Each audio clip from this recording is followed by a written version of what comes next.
G'day folks, Lord Reags with you once again, and absolutely fine. It is, it's the 13th, Friday the 13th of March 2020, and happy coronavirus day to you all. All is good here at Elveston.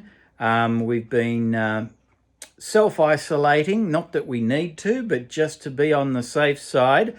Unlike our Prime Minister here in Australia, Scott Morrison, who I like very, very much, but he was a bit silly insisting that he was going to go to the football to see his beloved Cronulla Sharks play rugby league tomorrow, Saturday, hot on the heels of one of his senior ministers, Peter Dutton, coming down with the coronavirus and having to be tested. So ScoMo, our Prime Minister, has wisely changed his mind, and now he's not going to the football, but he's going to be dragged kicking and screaming to the hospital for testing, and hopefully all will go well. Big shout out to Tom Hanks and his wife Rita Wilson up in the Gold Coast hospital. They've come down with the coronavirus, and whilst on the subject, I would urge you all to have a look at the press conference done overnight in England of Boris Johnson, my 10th cousin, and the National Health Service hierarchy.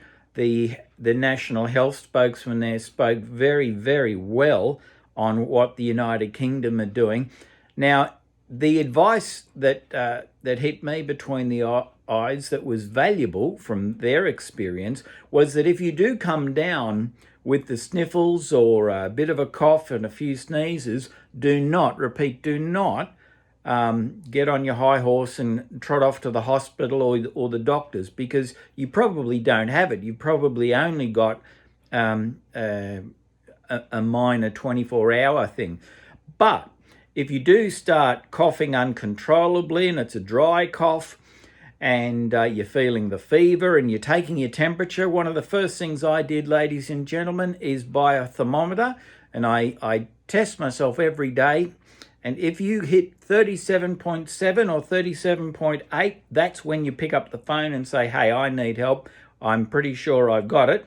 And then they will tell you, or they should do, that you just stay put and you stay in your house or your flat, wherever you are, for 7 days. I'd say 10 days, but you must self-isolate out of consideration for the surrounding community and your neighbours. You must self-isolate for 7 to 10 days, in my opinion. And the medical opinion, they say 7 days, but I would err on the side of caution and go the extra mile. And if everybody did this around the world, we wouldn't be putting the pressure on the accident and emergency wards of hospitals that there is now, because people are panicking. So you just need to give yourselves an uppercut and be sensible. Look after yourselves first. Self-isolate. And if there's 2 or 3 of you in a house together and one of you comes down with it, remove yourself to one of the back rooms or something and just stay there and they'll look after you. But as long as you're a few meters away from each other, there shouldn't be a problem. And keep wiping down the decks with disinfectant and wiping the walls and the floors, and give the house flat a good clean out every day. And wipe your phone, get the disinfectant onto your phone, and also your bank card, the ATM card that you use. Give that a good clean too, as long as it doesn't affect the magnetic strip. That's one thing you have to worry about. So double check on that. Ask your bank on the phone how you can clean your ATM card. Now, I don't want to go on too much about it, but I'm a bit upset that my old mate Donald Trump is copping a hammering for the way he's handled. He's made a few blunders, but this is uncharted territory, ladies and gentlemen. He wisely shut down the incoming flights from China in January. Late January he did that, and lucky for America that he actually did that. And in the latest decision he's done with stopping any incoming flights from Europe, with the exception of American citizens and cargo. That also was a good decision. A little bit of confusion, but to be fair, put yourselves in his position. If you were in charge while all this was going on, wouldn't you make a mistake now and then?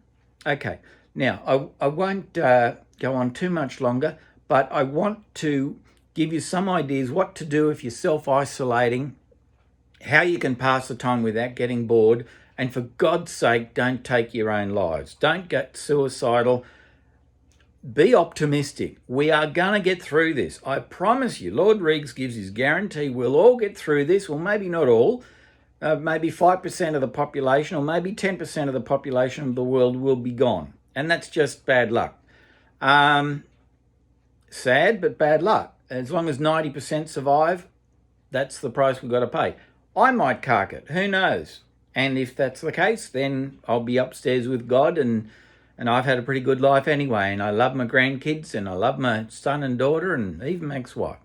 But on a serious note, how to pass the time if you're self-isolating. What I've suggested that you do is go to your local library. That's when you're well, or get somebody to do it for you, and borrow maybe 10 books so you can read a book every couple of days. That's a good way to pass the time. Or take up horse racing. And I'm not advocating that you gamble, but it's a great way to pass the time. You don't need any money at all to enjoy horse racing. You can watch it on the TV if you've got Foxtel or cable racing channel. And I enjoy watching it at home. I love picking the winners.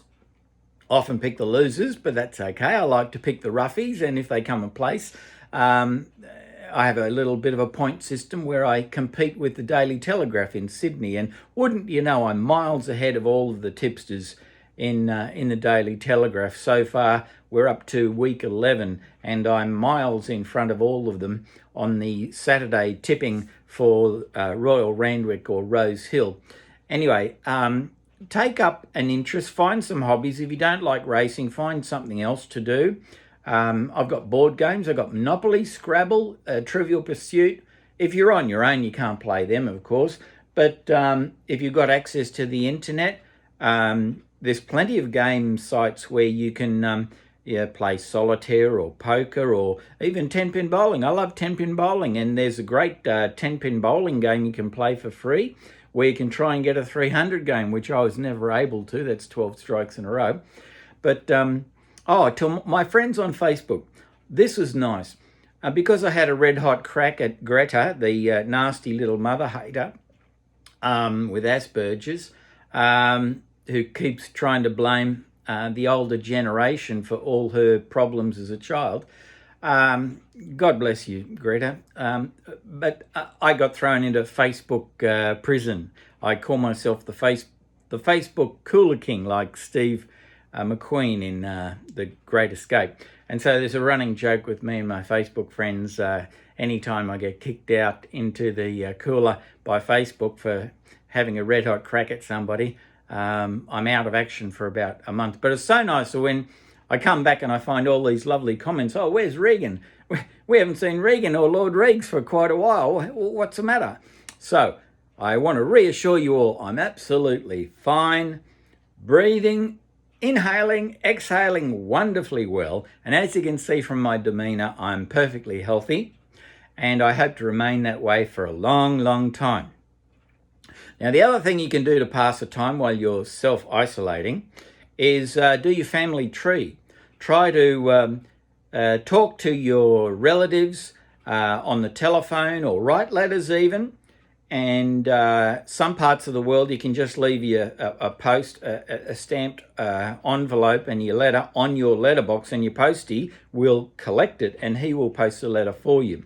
So you can write to relatives and ask them relevant questions about, what was the middle name of the grandfather on your side and all this stuff.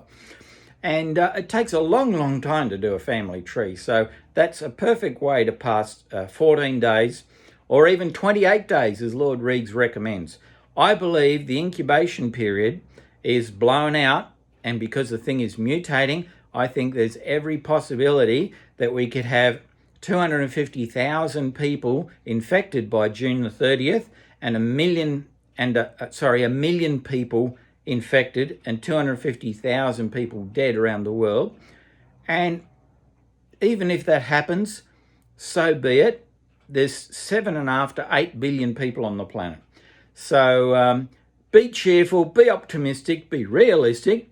There is bad news. Get off the news sites. Don't watch news 24/7 like I do. Watch old reruns of Seinfeld or Curb Your Enthusiasm or Frasier.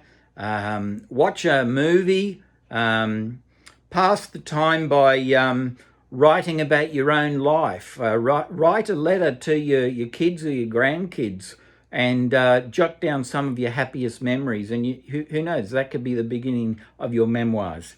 Anyway, this is Lord Reags wishing you good health, good hope, keep your chin up, and above all, keep a stiff upper lip, keep calm, and press on. We've got through a lot. We've got through Gallipoli. We've got through 9/11. We've got through the Blitz in London. We've got through the Lint Cafe.